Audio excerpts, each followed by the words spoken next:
Good morning, T1N Sprinter owners, friends, and forum members. I'm here to talk to you about how I installed my 5 kilowatt diesel heater. Specifically talking about just the installation and not its issues and problems, which there was lots. Okay, so you can install it like this. You don't need it at an angle. You can install it like this, as you can see, no problems. Very small, but you can fit it in there, and then you can have your swivel here into the house of your van. This is a 158 2006, and the air comes in here, and there you go. For the power, you can have this little channel here. It goes underneath here, you can even feel it. And then it goes to that guy, and then there's a little rubber boot where wires are going up and down, because that's where all the fuses and stuff is. You can cut the snap tie that's on there. Mine had a snap tie anyways, and then open it up, have the wire going out. That's how you can get the wire out. And then you can have the power going out up to the battery, or you can have it going to the back, to your house, and then up.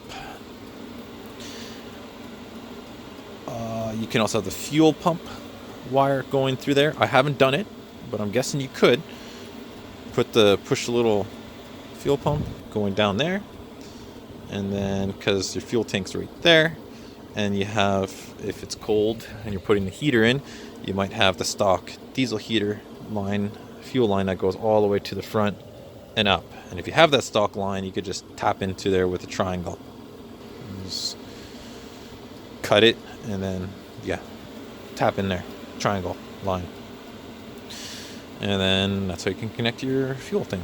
So that's that. Another way to do the power is you could go through here. This is how this one's going. Through here, remove this guy. It's just 3 of these guys. I just put a screw in there and then pull it up, and then there's this bolt or screw in there. There's 3 of those guys in there. Take them out. This whole step up comes out. Have the wire going in there.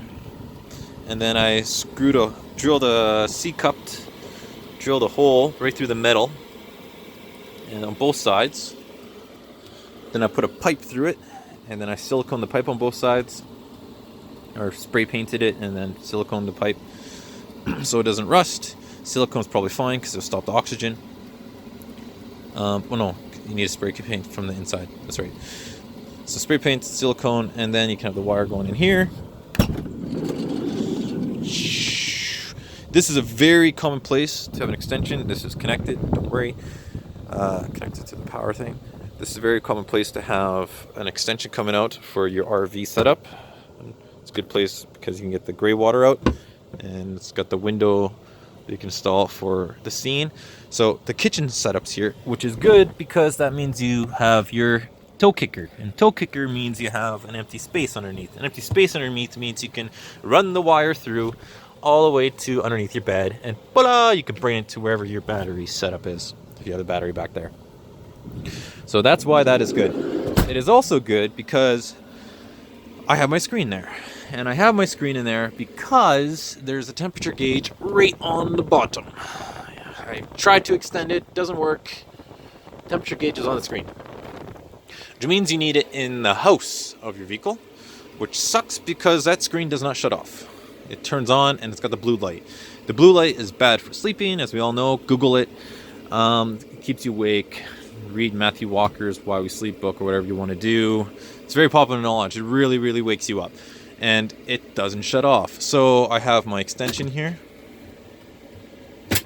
Oops. It's way easier with 2 hands. And then it covers it up. Now,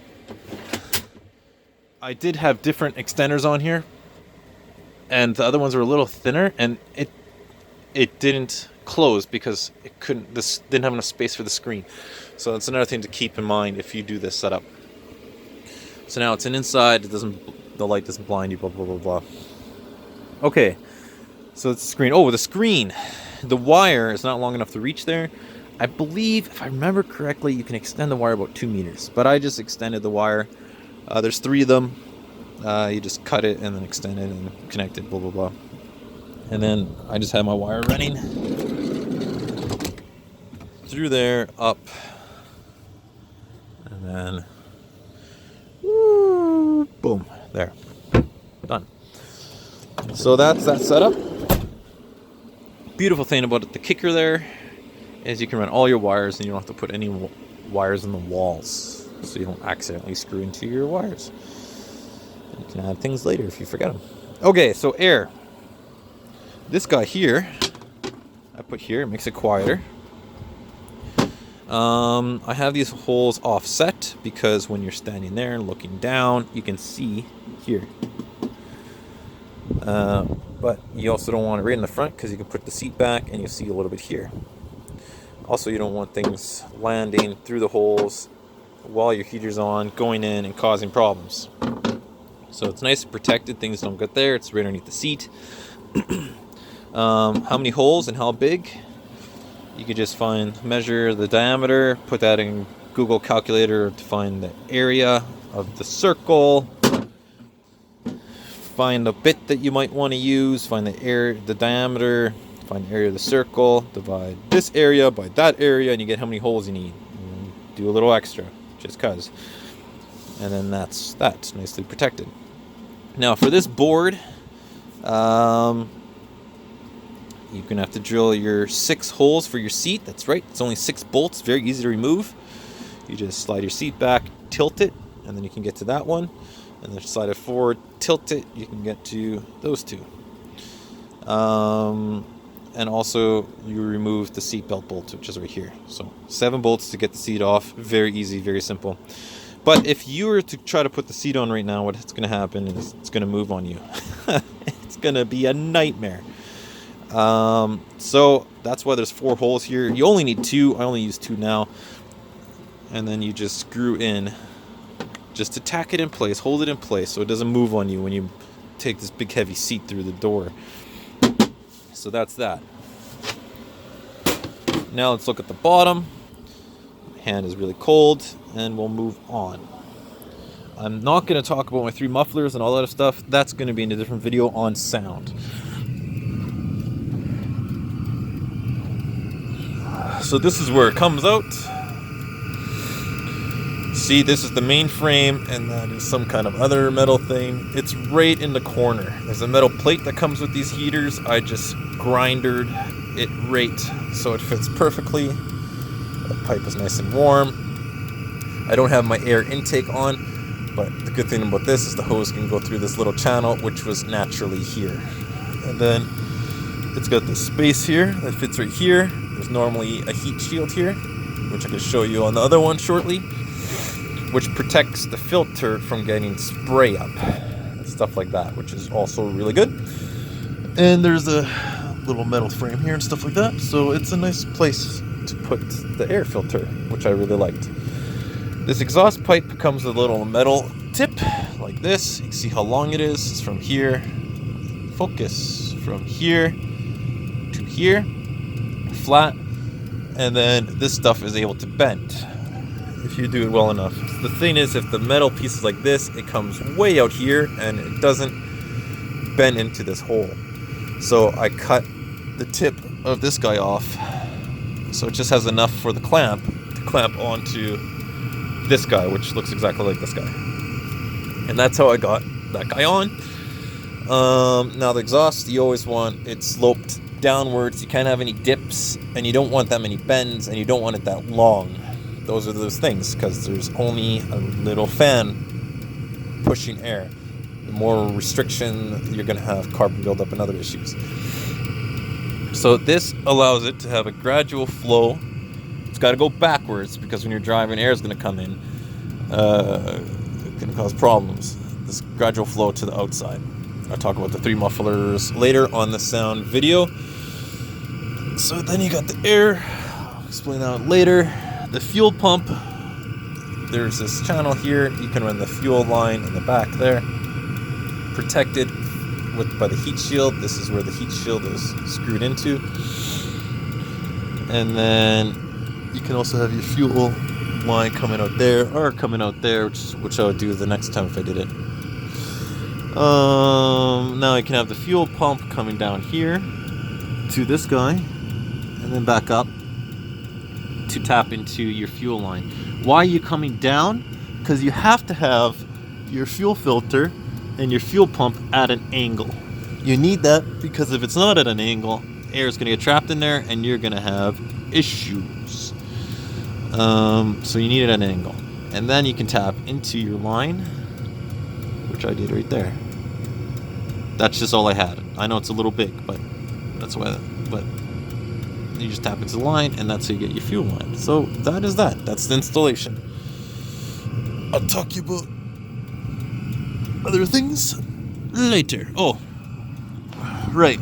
So you can extend the fuel line, or have a second exhaust pipe, because this is as far. These come in, I think, 0.6 meters or 1 meter. These exhaust pipes. So that means it's going to end around here. You're going to get smoke if your heater ever has issues underneath your vehicle, which is going to slowly go up because your vehicle's slanted up into the top and then into your vents, and then you're going to get really black smoke. And if you're not there, like say you had your heater on because you didn't want your lines to freeze like I did on that guy, you're going to wake up in the morning with your heater off and it just being black. Just black. This is where you can see I have my pipe going through and silicone on each side. So you want your exhaust going out. And so you can screw it in there, which looks like a hole like this. And I screwed in there, which is my step up. And this is just a curtain rod hanger. The hang curtain rods. I just put that guy there to hold the end. And you can see now it's coming out the side, but not really visible or annoying or going to be touching anything when you're walking in. So that is that. So you got the heat shield like that. I cut my heat shield right here to allow it. This is a different filter. I'll explain that later in the other video. But that's how it will look. There you have it. Okay. Installation. That's it. Oh, wait, no. Screen. Last thing, there's another screen here. This one is a different setup. This is that one's a 158. This is a 140 wheelbase. So I have the screen here, which I just came along the edge and up. Disadvantage of having it like this is where my curtain rod is to close. Open and close the curtain. And that means my screen is in the cab, which is different air temperature than in here.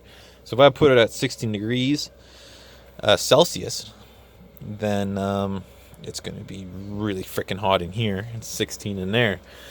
It's not insulated in there. It's kind of insulated in here. That one's insulated, but it's big temperature difference. So the solution to that is there's this guy, I have it coming in the mail right now, in Australia named Ray, who made a screen with a portable temperature gauge. It's also a really good screen. It solves a bunch of other problems, or does a bunch of other things, like turns on the heater automatically if it reaches a certain low temperature, monitors fuel, has a bunch of other monitoring things. I think it's got better timing set up to turn on and off for certain times of the day at certain temperatures. I think it's got that, but it's just a much better. These screens suck. They're not very user friendly. You need to type in a code, which I can't figure out how to change. People say you can, but I can't figure out how to get in advanced settings to do all this other stuff. It's just weird. So that'll be nice. So you can get one of those screens and put it there if you want. I can't remember what the guy's name is. I'll put it in the link. And so that is that. Now, the next video I'll talk to you about problems and solutions.